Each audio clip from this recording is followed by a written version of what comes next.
We're going to go way, way back to elementary school and revisit fractions. And I know everyone loves to hate their fractions, but I have two comments on that. One, if you're going to be super mathy, you're going to need to know fractions because they're going to come up over and over again.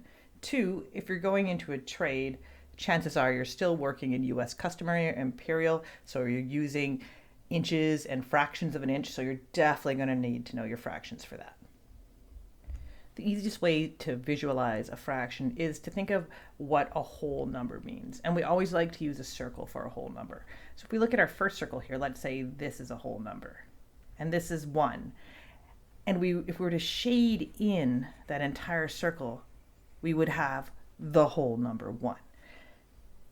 We always think of the empty availability or the empty part of the circle as how many parts we have. So here we have 1. And if we color it in, that's how much we took. We have 1 over 1 equals 1. That seems pretty straightforward. If you split your circle, and ideally you'd do this evenly, obviously I totally did not there, but let's say we split it into 4. It's still the same size, it's still the same circle, but now we have 4 parts to make a whole. So our fraction will always measure something over 4 because that's how we split the circle. If we color one piece in, we have 1 over 4. If we color 2 pieces in, we have 2 over 4. Maybe 2 over 4 looks like something else. Maybe 2 over 4 looks the same as 1 over 2 when you color it in. It kind of does, doesn't it? So that's a comment. Those are equivalent. If you color everything in, and you get to 4 over 4. These are the same thing. 1 is equal to 4 over 4. 4 over 4 is just another way of expressing the number 1. And if you even want to think of the fraction line in the middle as a dividing line, dividing the top by the bottom, 4 divided by 4 is 1. So we'll start with our first bit of terminology. The numerator is the top number, and that counts how many parts you have of the whole. So that would be looking over here. They have 3, 1, 2, 3 parts. So you get a numerator that is 3. Denominator is the bottom of the fraction. That counts what makes a whole. In this case, we split it into 4. So to get a whole, we need to have 4 over 4. But we can keep splitting it. We could split it into, like here it's easy to split it into 8.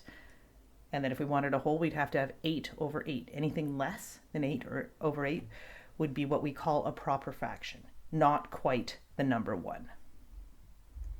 And just breaking those out. So a proper fraction, when the numerator is smaller than the denominator. So this value, if you were thinking of it as a decimal, would be 0 point something. It's not enough to make 1 point something. We also have improper fractions, where the numerator is greater than the denominator. So this is a fraction bigger than 1. It's 1 and something, if we think of it as a mixed number. But when we do math, often we use improper fractions instead because they work mathematically for us. When we think about trades, if someone told me they had 9/5 of something, I'd be like, yeah, I have no idea what you're talking about. But if you told me I had 1 4/5, that would make a little more sense for me to visualize. So often when we work with our hands and actual measurements, we like to take our improper fractions and change them into, and I prefer to say, mixed numbers. And a mixed number has a whole number, the 2, as well as a proper fraction. So a mixed number is never going to be 2 and 9 over 5. That makes no sense. It'll be 2 and a proper fraction where the numerator is smaller than a denominator.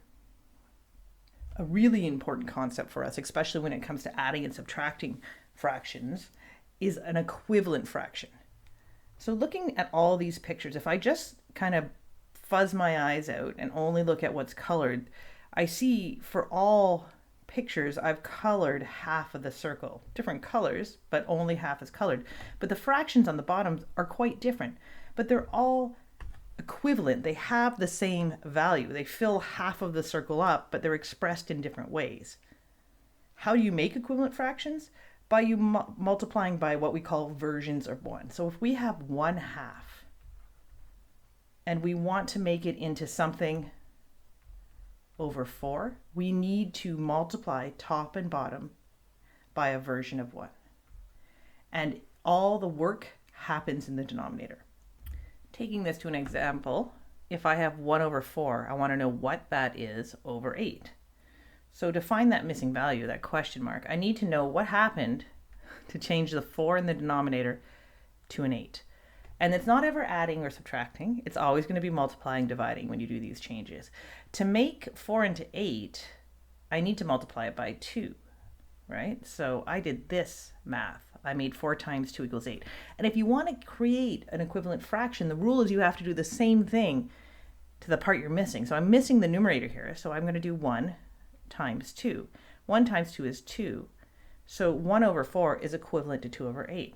And just breaking it out to the side, all I'm doing is multiplying 1 over 4 by a version of 1, 2 over 2. And I'm getting ahead of myself with fraction multiplication here. Top times top, bottom times bottom equals 2 over 8. How do I know if I'm right? Compare your fractions. Take that 1, the numerator, divide it by the denominator. What you're doing here is turning a fraction into a decimal. When you do that on your calculator, or with long division, you're going to get 0.25, or a quarter. Take the other fraction, take 2, divide it by 8. You'll see it gives you the same result on your calculator. So you know that 1 over 4 is equivalent to 2 over 8. Even though they look different, they have the same numerical value. And you can use this test for anything to find out whether you've done it right. Looking at these 3 examples, we'll start with number 1 here. I'll call it number 1 now. 1 over 2 equals what over 32? So same thing we did before. How did I change 2 into 32? You need to multiply 2 times 16 to make 32. So the rule is I must do the same thing to the numerator. 1 over 2 is equal to 16 times 1, 16 over 32. In our second example, we're going backwards, it seems like, but that's okay. We're not going to do 6 minus 3 equals 3. How do we go from 6 to 3? Well, we divide it by 2. So my action to turn 6 into 3 was to divide by 2. So this x is unknown in the denominator on the right side. I'm going to take 16 and do the same math. I'm going to divide it by 2. It tells me that 6 over 16 is equal to 3 over 16 divided by 2, which is 8. How do I check? Divide by 6 by 16, see what you get. Compare that to what you get when you divide 3 by 8. They should be the same. This is a classic toolbox question when you're looking at your wrenches and you forget which one's bigger, a 3/4 or 11/16 inch crescent wrench. What can you do? You can only compare them if the denominators are the same. So we're going to take the 4 in the 3/4 and make it into a 16 so we can compare what 3/4 is as question mark over 16.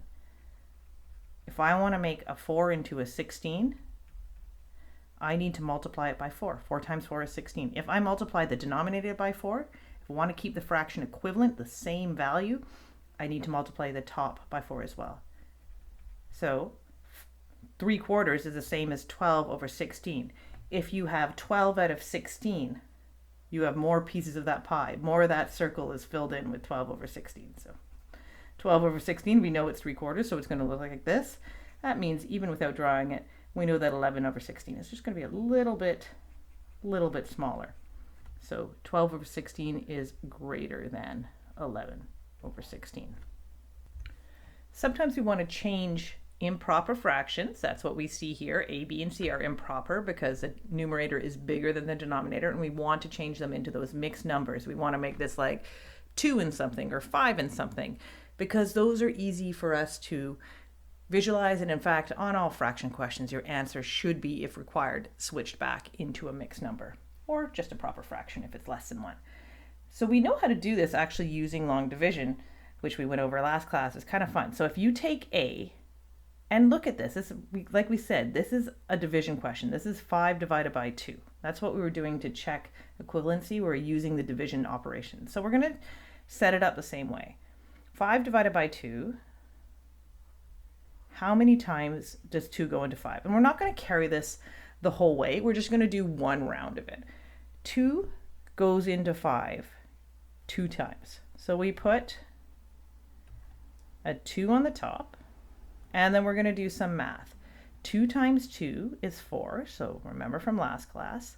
And then we do 5 minus 4 is 1. So that's our first round of long division. Come see me if you don't know what I'm doing here. How does this all play out? Maybe I should make the 1 a different color. All right. The thing that divided in stays the same. So in our mixed number, this will be the bottom of the fraction. That doesn't change. This becomes our whole number. So we get 2, because 2 went into 5 2 whole times. And then our remainder down at the bottom gets to be the numerator of the fraction. So 5 over 2 is the same as 2.5. And we can see that because 2, these whole number 2's, a whole over 2, that's a 1, right? And here's another 1. And here's that 1/2. And if we add up 2 plus 2 plus 1, we get 5 over 2. So that's where it's coming from, but we don't want to do this math every time. So looking at the same thing with B, we're going to go, how many times does 8 go into 14? Well, 8 times 1 is 8. Okay, 8 times 2 is 16. That doesn't fit, so we're going to say 8 goes into 14 one time. Immediately, I know my whole number is 1. What else do I know? I also know, because I was working in eighths, I'm still going to say in eighths. So this goes back to be the denominator. I finish the first step of the long division. 8 times 1 is 8. It goes down here, and then we do the subtraction. 14 minus 8 is 6. And that 6 is the remainder, which stays on the fraction. So we have 1 and 6/8. So we're almost done.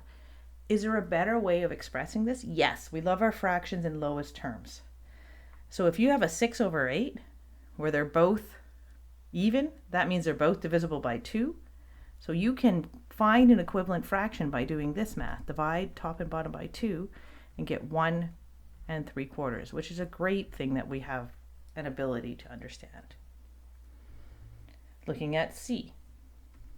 How many times does 16 go into 45? So maybe this requires a calculator to check, but you can use that 45 divided by 16 and you're going to see a whole number and some decimals. You ignore the decimal part, but you look at the whole number. Or you know that 16 times 2 is 32, and if you tried to go 3, it would be too high. So 16 goes into 45 2 times. What do I know? My whole number is 2. What did I know before already? My denominator is 16. I finish off the math to find the remainder, which will be the numerator of my fraction. 16 times 2 is 32. 45 minus 32 is going to be 13. 2 and 13/16. Now, nothing goes into 13 and 16. 13 is a prime number, so we're done with that. So we just took our improper fractions and changed them back to mixed numbers, which is what we'll always kind of do at the end of our math to get an answer. But when we're starting our math, especially for multiplying, dividing, we cannot use mixed numbers. So we need to change mixed numbers into improper fractions. And it's pretty straightforward. So the math is, I'm going to write A very large. You multiply the whole number by the denominator, so a little multiplication symbol, and then you add whatever numerator you had there already. So for this one, and you leave this, we're going to change it into something over 2.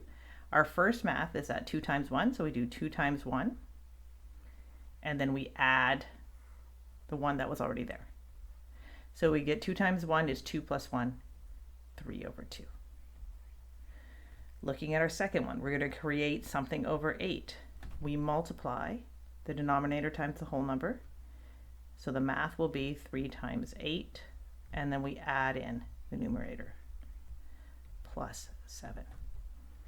That gives us 24 plus 7 is 31 over 8. Our last one, 16 times 5. I think this is 80. I think it's 80. If it's not, well, just send me a message. 16 times 5 plus 5. So if I'm right, and that's 80, and then you add 5, you're going to get 85 over 16. There we go. So we've looked at fraction terminology, how to make equivalent fractions. We've looked at improper fractions and how to turn them into mixed numbers, and mixed numbers and how to turn them back into improper fractions. So now we're going to move on to adding, subtracting, multiplying, and dividing, but not in that order. All right, here we're going to go from easiest thing to do to hardest thing to do. The easiest thing to do with fractions is to multiply, and each operation has its own rules, and we're going to go over that. So when you multiply a fraction, you must have any mixed number must be an improper fraction. So you're not going to have 1 3/4. You're going to have 7/4 instead. That is a hard and fast rule for multiplication. If you have whole numbers in your multiplication, you can just make them fractions. Those are fractions over 1. So if you see the number 3 or 4 or 5 or 16, say you had the number 16 and you need to do some multiplication, fraction style with it, you just give it a little 1. Same thing, 16 divided by 1 is 16, so there's no harm in making it a fraction over 1. Fraction multiplication is different than cross multiplication. If you did algebra and all that, sometimes people try to do cross multiplication, but for fractions, it's numerator times numerator, denominator times denominator. So top times top, bottom times bottom. And we can see that right here where if it's 1/2 times 2/7, first you check to make sure everything's a proper or improper fraction. These are both proper fractions, so that's fine. And we just do the 2 top numbers multiplied to make 2, and the 2 bottom numbers multiplied to make 14. So this is an answer, but remember, always checking to put things in lowest terms that are easiest for people to understand. 2/14. 2 and 14 are both even, so we can reduce that fraction to another equivalent fraction in lower terms by dividing both the numerator and the denominator by 2 to make 1/7. Now here's a more complicated one. We have 3 times 1 3/4. So the rules were that we had to have mixed numbers as improper fractions before we multiply. So we're going to change 1 3/4. We multiply 1 times 4, and then we add 3, so 4 plus 3 is 7/4. And the other part was whole numbers into fractions with 1 as the denominator. So we're going to take that 3, and this is, you don't need to do this as long as you understand it's going to multiply into the numerator, but in case, you can do it this way. So here we go. 3 times 7 equals 21, and 1 times 4 equals 4. This answer is correct, but if you're done doing math, you would normally switch this back into a mixed number so people can have a concept of what it is. So we remember to make a mixed number from an improper proper fraction, 4 goes into 21 5 times. There's our whole number, and 4 was going to be our bottom. And then we do 4 times 5 is 20. 21 minus 20 is 1, and the remainder is the thing that becomes our numerator. Final answer, 5 1/4. We're going to skip over to our practice slide to just quickly cover these. The first one's super easy. 1/3 times 2/5. 1 times 2 is 2. 3 times 15, that's 3 times 5, sorry, is 15. 2/15, that's a proper fraction, so I'm not going to change it to anything else. It's also in lowest terms because 15 and 2, nothing goes into both those numbers, so I'm done, walk away. The second one, we need to do a little more work before we can do the multiplication. We need to change these both into improper fractions. 2 times 1 is 2, plus 1 is 3. Looking at our second fraction, 6 times 7 is 42, plus 2 is 44. Okay, now, there's a step you can take, and I'll quickly show it. Because we're just going to be multiplying across the board, if there's any way you can cancel or reduce between the fractions, like I know that 2 goes into 44, so I could do, divide both by 2 and make this to make my life easier, but you don't have to do that now. You can reduce later. So I'm just going to erase that because most people don't like that step very much, but if you know it already or you like the idea of it, you go right ahead. Okay, 44 times 3. Is hopefully 132. That's why that other step helps too. The math is a little easier. And 2 times 7 is 14. Okay. We can certainly reduce that down to divide both by 2, and we should get 66/7. That's great, but it's still an improper fraction, so maybe we should also at the same time turn it back into a mixed number. I'm going to have to move down a bit here. 7 goes into 66 9 times, because 7 times 9 is 63. 66 minus 63, so doing it without that long division now, leaves 3. That's my remainder. So my mixed number is 9 and 3 over 7, hopefully. And our last example, we're just going to write that 4 as 4 over 1 and multiply it by 1 over 2. And you can cancel, or you can see that you're going to get 4 over 2. And can you reduce that? You sure can, because if you take 4 and divide it by 2, you would get 2. Or if you're a little more cautious, you could change it to 2 over 1. And then you recognize that any fraction over 1 is just actually a whole number in disguise. Visiting dividing fractions. So it's not that different. Once again, improper fractions only, no mixed numbers. Here's where it gets weird. You change everything to your improper fractions first, if you need to. You leave the first fraction alone. You never touch it. Trust me. You change the sign to multiplication, which we know how to do already, and you invert, flip, take the reciprocal, whatever term works for you, of the second fraction. So if I have 2 over 7 and I flip it, top goes to bottom, bottom goes to top, I get 7 over 2. So 1/2 divided by 2 over 7 is the same as 1/2 times 7 over 2. And the answer to that is going to give you 7 over 4, which is the same as 1 3/4 when I change it back to a mixed number. Interesting. 1/2 times 2 over 7 was 2 over 14, or 1 over 7. And 1/2 divided by 2 over 7 is 1 3/4. It's telling us how many times 2 over 7 fits into 1/2. All right, and if we look at 3 divided by 1 3/4, first we would, as before, change it to 7 over 4, and we express 3 as a fraction, 3 over 1. We leave the first fraction alone.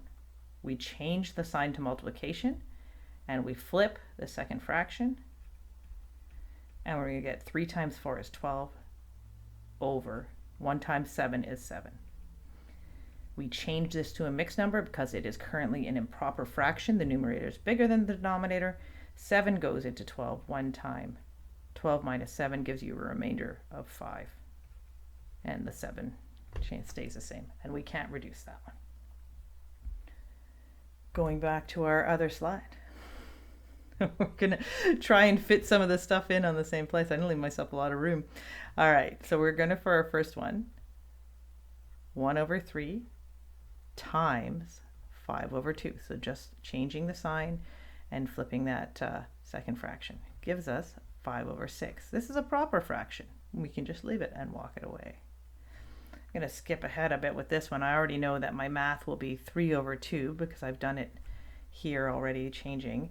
And before it was going to be divided by, we know this is 44 over 7 when we change it, divided by 44 over 7, which means it'll become times 7 over 44. 3 times 7 is 21. 44 times 2 is 88. And I believe we are done. Looking at our last one, we have 4 times 1/2. And we want to do 4 divided by 1/2. Well, think about this. 4 divided by 1/2. How many times does 1/2 fit into 4? Maybe it comes to you right away when you think of it that way. Or you do the math. 4 over 1, change it to times. Flip the second fraction, it becomes 2 over 1, which is the same as 2. So look at the math you're doing here. You're just doing 4 times 2 equals 8 over 1, which is the number 8. In class, we're going to talk a lot about lowest common denominators or least common denominators because they're used for adding and subtracting fractions. But in reality, generally speaking, though this slide doesn't have it, you are usually going to be working with inch type measurements. So powers of 2. So 1/2, 1/4, 1/8, 1/16, 1/32. So they're very easy to switch back and forth between because 2 goes into all of them. But, we'll get a little more hairy with it in class. But for adding and subtracting fractions, Rules are a little different. You don't have to have improper fractions. Some people like to because it helps a lot when you carry and borrow. You don't have to deal with it. But you do have to have the same denominator. So it means that you are stuck making equivalent fractions, because this is absolutely not how fraction math works. You can't take 1 over 2 and add it to 2 over 7 and add the top and get 3 and add the bottom and get 9. That's not right. Totally not right. But what you can do is express 1 over 2 and 2 over 7 with the same denominator. And it has to be something that both 2 and 7 go into. Often that you can find that just by multiplying. 2 times 7 is 14. So you know that. So if we take 1 over 2 and we want to make it into something over 14, we're going to multiply it by, how do you make 2 into 14? You make it 14 by multiplying by 7. And that gives us our 7 over 14. And if we're going to take 2 over 7 and we need to make it into something over 14, we're going to multiply that 7 by 2 to make a 14 in the denominator, and the numerator just comes along for the ride. It is multiplied by the same thing. So we get 4 over 14. So our math becomes 7 over 14, just as we have over there, plus 4 over 14 equals, and you add the top or subtract, 7 plus 4 is 11. You do not change the bottom. Leave it as a 14. If you take 1 quarter and you add 2 quarters, you get 3 quarters. You don't get, and let's do that visually, you make this much of the pie. You can see that just by it. You don't turn it into 3 over 8. Although you have to do more work with the denominators, you can actually get a bit of a break, because you can add and subtract mixed numbers when you're adding and subtracting fractions. So here you can kind of break it into 2 problems. In the whole numbers, I have 2 plus 3, which equals 5. So my answer will have a 5 in it, or maybe more, but we'll talk about that in a minute. But you're also going to have to do the fraction math. 1 over 2 plus 2 over 7, which we already said was the same as saying 7 over 14, common denominator, plus 4 over 14 equals 11 over 14. So these are the 2 parts that go into my answer. And I can simply take the 5 and the 11 over the 14, smash them together, and create your answer, 5 and 11 over 14. Great. So let's take that over to some examples. And I'm mixing addition and subtraction here because we can. All right, looking at number 1, I need a common denominator. However, 4 goes into 8, so don't choose 16 or something different, just use 8, and then you don't have to change the first one. 3 over 8 can stay the same, but if I want to change 1 quarter into something over 8, I'm going to take the 4 and I multiply it by 2 to make 8, then I must take the 1 and multiply it by 2 as well. So I have 3 over 8 minus 2 over 8, and that just gives me 1 over 8. A little more work in number 2. 2 doesn't go into 3, and 3 is bigger than 2, so it certainly doesn't go into 2. So I'm going to have to find a new number. They do both go into 6, which happens to be 3 times 2. So that's pretty easy. I need to take 2 over 3, and I need to make it into something over 6. To change a 3 into a 6, I multiply by 2. To change the numerator, I use the same action, multiply by 2. 1 over 2, I need that bottom 2 to become a 6, so I'm going to multiply it by 3, which means I do the same thing to the 1. So now I have 4 over 6 plus 3 over 6, which equals 7 over 6. That's great, but it is an improper fraction, so I change it into 1 and 1 over 6. Looking at number 3, subtraction. 4 goes into 16. Make your life easy if you can. Don't change something if you don't have to. So we're going to leave 15 over 16 as is, but we're going to subtract something over 16. 4 times 4 is 16, which means we have to do the same thing to the 3 to keep it equivalent. 15 over 16 minus 12 over 16. We do the subtraction. in the numerator. 15 minus 12 is 3, and we don't touch the denominator. Number 4, 2 5/8 minus 1 1/4. Well, we can do 2 minus 1 with the whole numbers equals 1. And then we can deal with the fractions separately. 5/8 minus, I do have to change the quarter from 1/4 to 2/8, and I get 3/8. And I just put those back together to make the answer 1 and 3/8. Those next two were circled for a reason because they're a little more complicated. It doesn't look like it's going to be more complicated. 3 plus 4 in the whole numbers gives me 7. I mean, it's a little bit of work for the fraction. I want to do 3/5 plus 2/3. 5 and 3, a common thing they both go into is going to be 15. So if I want to change 5 into something over 15, the math, or into 15 is the math to multiply by 3. So I'm going to end up with 9/15 plus. And if I want to change 2/3 into something over 15, the math I have to do to change that 3 into 15 is to multiply by 5. So I do the same to the 2. And I'm going to end up with 9/15 plus 10/15, which gives me 19/15. So I want to tell you the right answer is 7 and 19/15. Numerically or value-wise, that is correct. But what I have here is a whole number and an improper fraction. That's not a mixed number. That's a hot mess. So what you need to do for me is change it into a whole number and a proper fraction. In order to do that, we're just going to break down a 19/15, and we're going to treat it like this. We're going to do 19/15 plus 7, because that's basically what that mixed number is. But instead of 19/15 plus 7, we take the 19/15 and we change it to a mixed number. 15 goes into 19 one time. 19 minus 15 gives us the remainder, which becomes our numerator, 1 and 4/15. So now I'm looking at 1 and 4/15 plus 7. 7 plus 1, the same way I did it up here, is 8. And now I have a proper fraction, and this is the right answer. The other thing that can trip you up with adding and subtracting is when you subtract and it isn't going to work out for you. So let's look at this one, and that was our other circled one. 8 and 9/16 minus 2 and 5/8. So we start the same way we always do.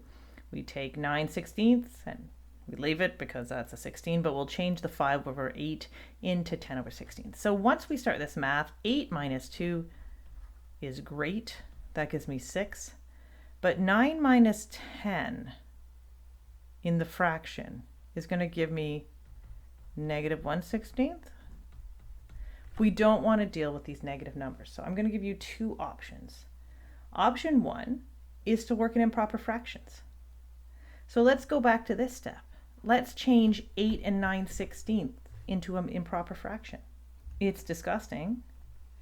It's going to be 1/37/16. And we're going to change 2 and 10/16 into an improper fraction as well. That's a little better. 42/16. And now we can just do 137 minus 42, which I believe is 95. And then we can switch it back into a mixed number. 16 goes into 95 5 times. That might take a bit of calculator mashing, and you would have 15 left over.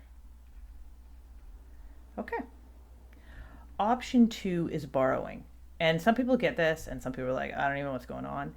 Use option 1 if this one looks even remotely confusing.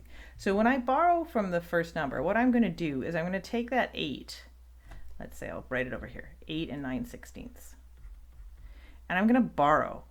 So that's going to drop it down to a 7, and I'm going to put that number that I borrowed back into the fraction, but it's in 16, so I have to do this.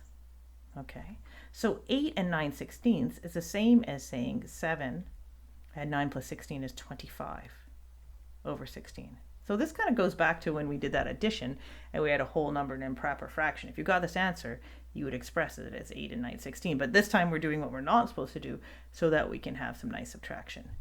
Then you don't have to change the second number because 25 is bigger than 10. And you end up with 7 minus 2 is 5. And for the fraction, 25 minus 10 is 15/16. That sounded much faster and had much smaller numbers. But if you don't get this borrowing right, it's a real pain in the butt. So that's a really brief, although it seems long, tour of the fractions that we're going to cover in class. There'll be much more examples, much more time to work on yourself when we go over it in class, and some application questions too, because here I just showed you numbers. I didn't show you anything real that you'd actually see. But if you miss class, it's a good way to get through it.